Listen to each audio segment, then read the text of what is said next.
Hey guys, this is Axiom with Good Time Gaming.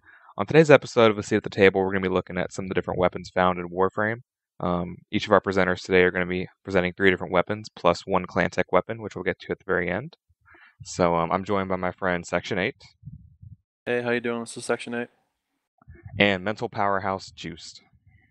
Hey guys, this is Juiced.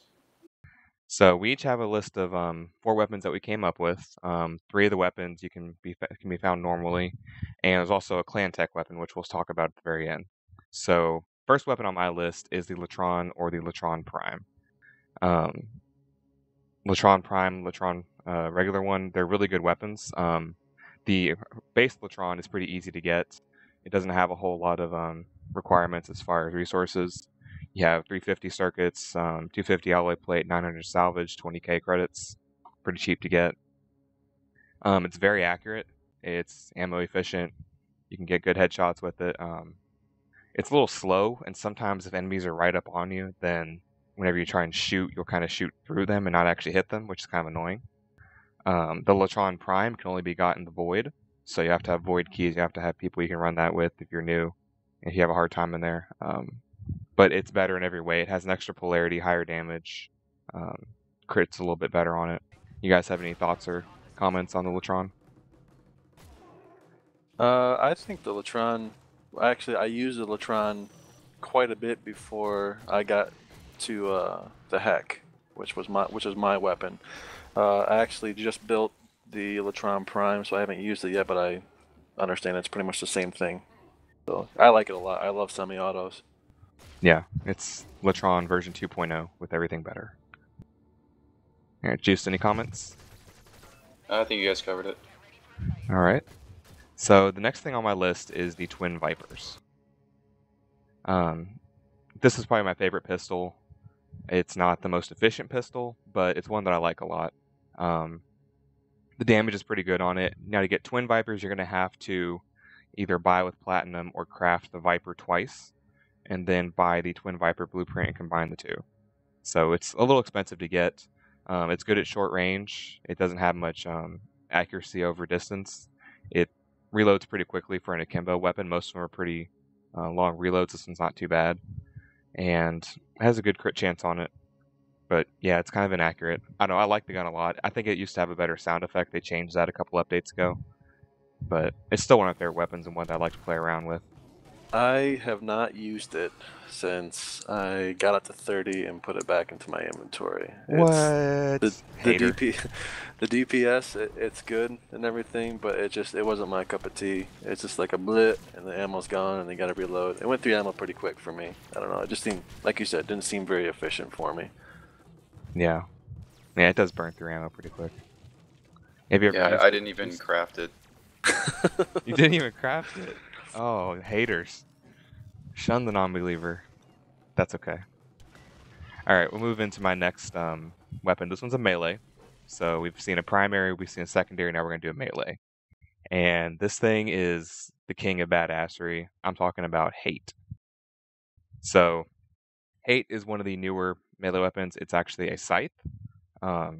Hate can only be found by buying the What Stalker pack, which is 800 platinum, pretty expensive. Or you can get it randomly, the blueprint, as a drop from the Stalker, which the Stalker will only come after you've killed the boss. So sometimes you go through spells where you don't see the Stalker for a long time, and even when he does come, he's not a guaranteed drop on anything. It does a lot of damage to everything. It does 3 times to Ancient Infested. You can hit multiple people with it. Has a large AoE knockdown. The charge speed on it is actually pretty decently fast. What's kind of weird about it is that the default reach is actually kind of short. You would think a scythe might have a bigger reach, so you need to put the reach mod on it. And it's kind of expensive to craft. Like, you have to have a lot of resources to craft this thing. I think it's 5,000 ferrite, 6,000 nanospores, and 4,500 salvage, on top of 10 morphics. So it's expensive to craft, but it's kind of like you make this and you become this godlike killing machine. No, it's awesome. Yeah, I would have to agree. I actually use that as my main one right now. I've formed it a couple times. It's just, especially when you put Fury on it. You just that's one of the things really you'll have just looks to do. badass. Yeah. Yes, it does. Boat That's something you'll anchor. have to do with it is use formos because it doesn't have any polarity starting out. So that'd be something to keep in mind. That it will be an expensive investment, but it'll be a good one. It's very powerful. And you will have no problem getting that blueprint from the stalker. It's the only thing that ever drops for me. Yeah, I've actually seen that one twice. I still haven't seen the bow. So yeah, the bow's Twice still for out the there bow somewhere. and twice for the despair. Yes. And speaking of despair, that makes a good segue for Juiced, your list. So, your first thing on your list was the Kunai/Despair. So, why don't you give us a little information about that? If you haven't made either of these, just get them. They're awesome. They do tons of damage. The Despair is obviously a lot harder to get because you can only get the BP from the Stalker. And they do cost a lot to craft. I think it's 5 Morphics for the Kunai. Really the only difference between the two is that the Despair has an extra 10 damage, and instead of the Armor Ignore on the Kunai, the Despair has 100% armor piercing. So the first effect of that is that it's going to ignore the armor anyway. And then you're going to get bonus damage from the piercing, just like you would the armor piercing mod for certain enemy types. And I think it does 50% to light infested. Yeah, that is the downside. 50% damage. And both of these have 2V polarities, so you really don't even need to form it at all to make it awesome. Yeah. And I always say this too, because people kind of like to hate on the Despair because it's half damage to the light infested. I mean, you can put those guys away with anything. I mean, a melee or a primary. And even with Despair, I mean, you put in a barrel diffusion, you're hitting it twice. So effectively, you're hitting it for full damage if you have a 100% or 120% barrel diffusion. Yeah, really the only downside is the travel time. Yeah. I do notice it falling off quite a bit over distance. Okay, so the second thing on your list was the Bratton. Yeah, the Bratton's a great overall gun. It's an upgrade in almost every way to the starting weapon, and you only have to spend 25,000 credits. Even compared to the Boltor, I actually like this one a little bit better. It doesn't have the armor ignore that the Boltor has, but all of the stats are better. It just has a smaller clip. Pretty accurate. Yeah, it is pretty accurate. It's definitely, if you're looking to get rid of the MK1 Bratton, which you probably should do pretty quickly, it's definitely a choice that you can invest in. Yeah, this would definitely be my first option after the MK1. I think the Lado of the starting pistol is better than the starting primary. I would have to agree on that. Okay, and the melee weapon on your list, because I guess you like to style hard, is the Orthos. So why don't you tell us about the Orthos? Well, I'm just a huge fan of charge attacks. They do so much damage. My weapon of choice before the Orthos came out was the dual heat swords. The Orthos is actually a heavy weapon, so it has a 200 damage charge attack. It actually charges really fast, so you're only losing a little bit of time in between swings compared to the dual heat swords, but you're putting out so much more damage at each hit. It's basically just badass. Yeah, I mean, it looks really cool. Even like the melee swing's pretty sweet. The standard swings are pretty sweet. You can hit a lot of people with it, from what I understand. Yeah, the only thing is it has a slightly less of a radius than some of the other heavy weapons. Like there's one spot just to the right of your character where it won't hit. But you can always just like rotate while you're swinging and it'll still hit over there. Gotcha. Like kind of do like a sweep type motion. Exactly. Gotcha. Okay. Now we move on to Sekshunate list. First thing on your list was the Heck. So let's hear about the Heck. Yes, the Heck.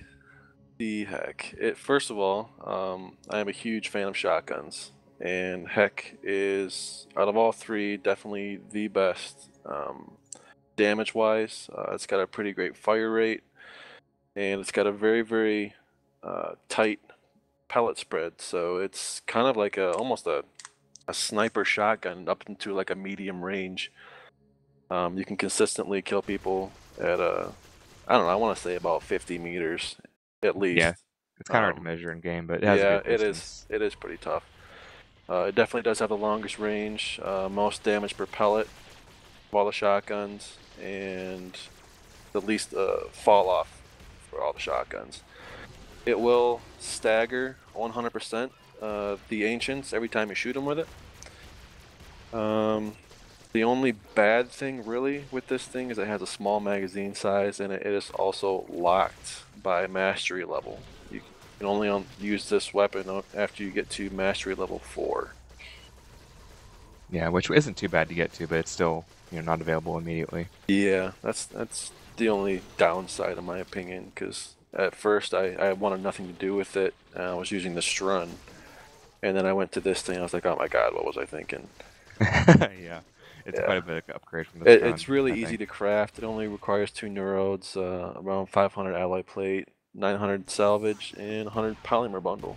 25,000 credits, so it's not bad at all. Yeah, and this is one that you'll probably use throughout the game. I mean, it's not something that you'll use and keep for a little bit and then throw away. This is a good weapon.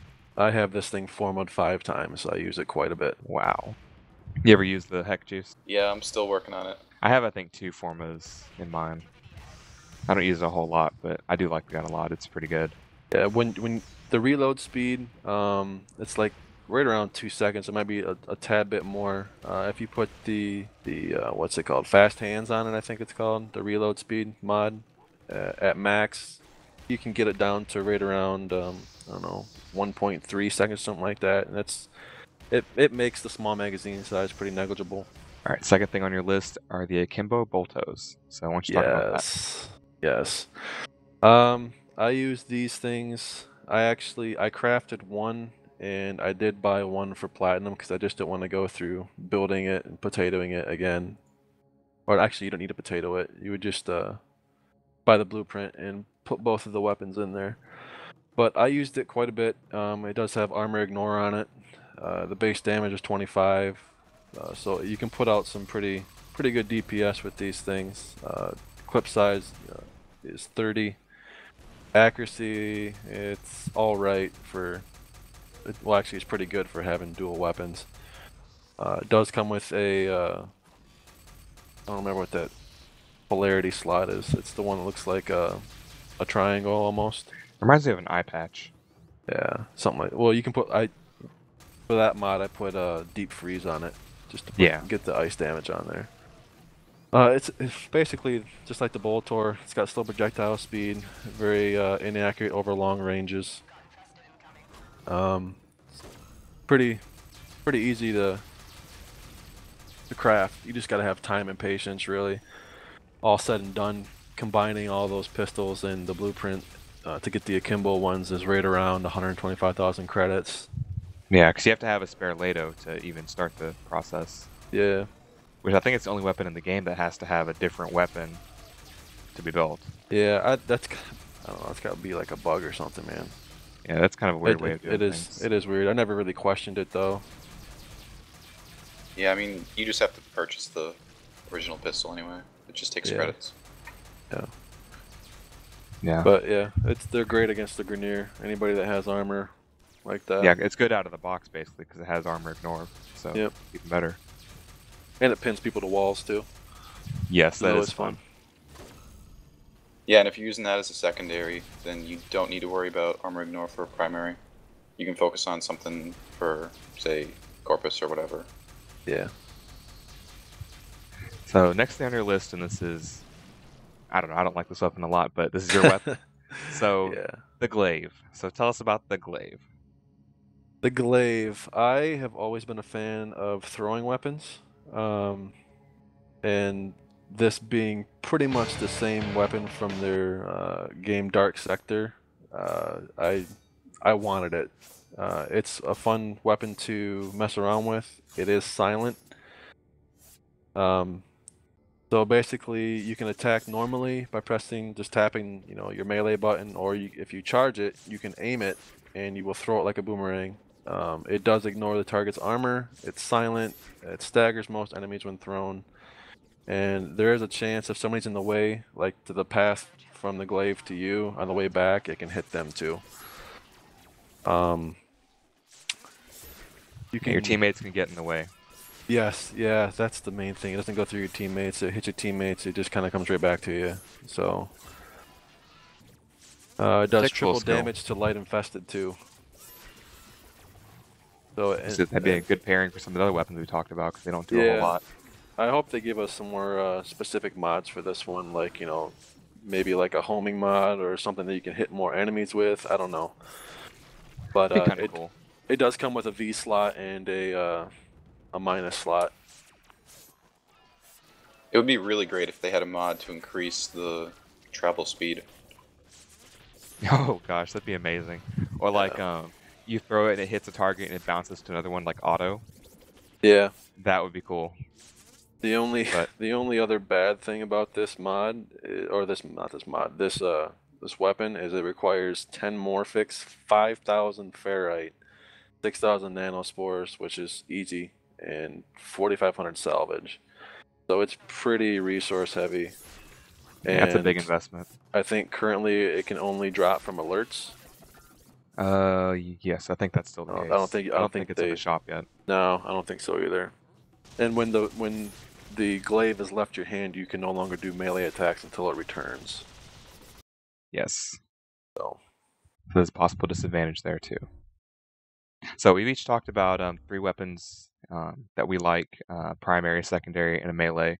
And so now we have a little bit of a bonus round for you guys.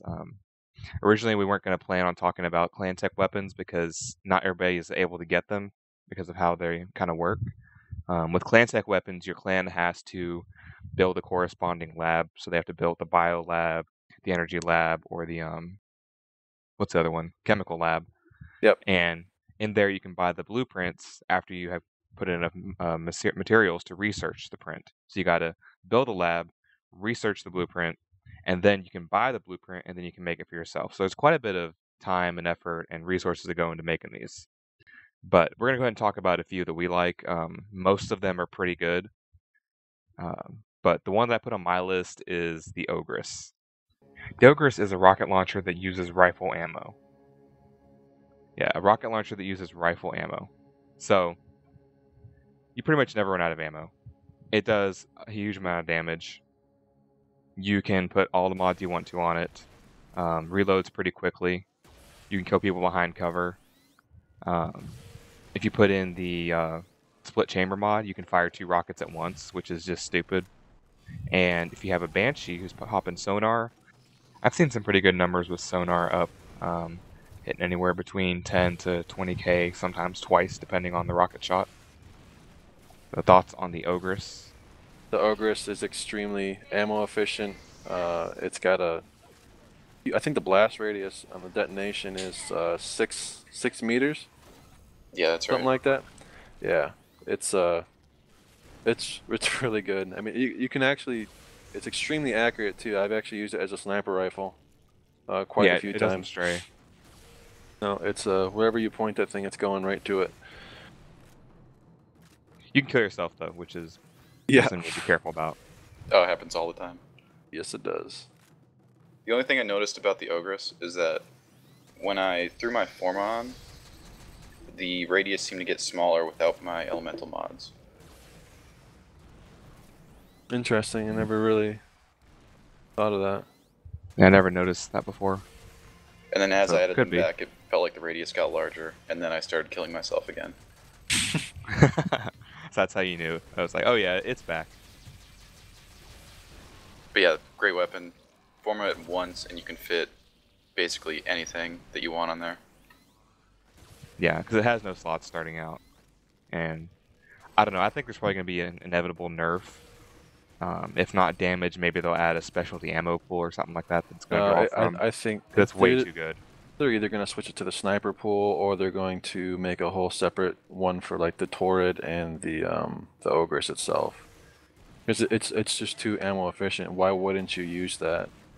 I mean, sure, there's downsides like the charge time. It's got a small base clip, and you can kill yourself really easy, especially if they're up close. So I don't know. I don't know what they're going to do with it. I can't even see this thing running out of ammo on sniper ammo. I mean, yeah, it's true too. It'd probably still be hard too. Next up is the Acrid. This is one of Sekshunate choices. Yes, this before update 8, I was using the Akimbo Bolto, and now once we the clan got the Acrid unlocked, this is my mainstay. I have it formed 5 times, so I can fit everything on this thing, and all the mods are maxed, and it does an insane amount of damage. I haven't totaled up the damage numbers yet, but I can take pretty much anything down under 100 within a couple shots. It does have armor ignore, When you hit somebody with one bolt, it ticks 4 times over 4 seconds for 75% of the original damage as poison damage.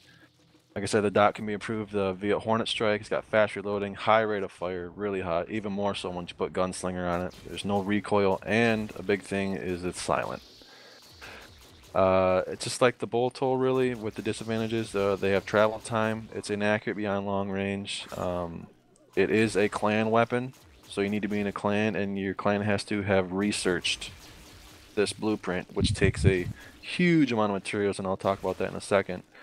And the other downside is you need to be at least mastery rank 7 to get this, which is fairly high up there. So people that don't spend, platinum to get slots or all that stuff, it's gonna take a while, to be honest. In order to build it, you need 5 mutagen masses, which is equivalent to 50 mutagen samples, 6,000 salvage, 5,000 nanospores, and 1 forma, and 30,000 credits. So it is a huge investment, but it definitely pays off. And if you're not in a clan, I would say get in a clan just to get this blueprint. Yeah, it's extremely good. And like all the other clan tech weapons, there is a really big investment that you have to make to get those things. It's probably my second favorite weapon. It just destroys everything. Yeah, it's really good. I'm pretty sure it's the highest DPS weapon in the game right now after that fix to Hornet Strike. So this brings us to our last weapon, and this is one on Juiced's list, and he picked the Lanka. So why don't you tell us about the Lanka? Well, the Lanka is a railgun. It's a silent sniper rifle. It deals with a lot of the weaknesses of some of the other snipers. Like there's a 10-round clip, which is way better than 4. Hardly reload compared to, say, a Snipertron. The reload's actually a lot faster too. It doesn't feel like a regular sniper in that sense. You actually get to shoot it quite often. And this gun's just fun to use. The sound for the windup is awesome. The projectile animation is awesome. And if you like using snipers, eventually get this. The huge downside is the crafting cost. And not even the clan crafting cost. Just building one takes 20 gallium, which is ridiculous. Oh, I didn't know that. Yeah, it's pretty big. I just happen to have 20 gallium from farming other stuff, but there's no way I would have just went and farmed for 20 gallium straight.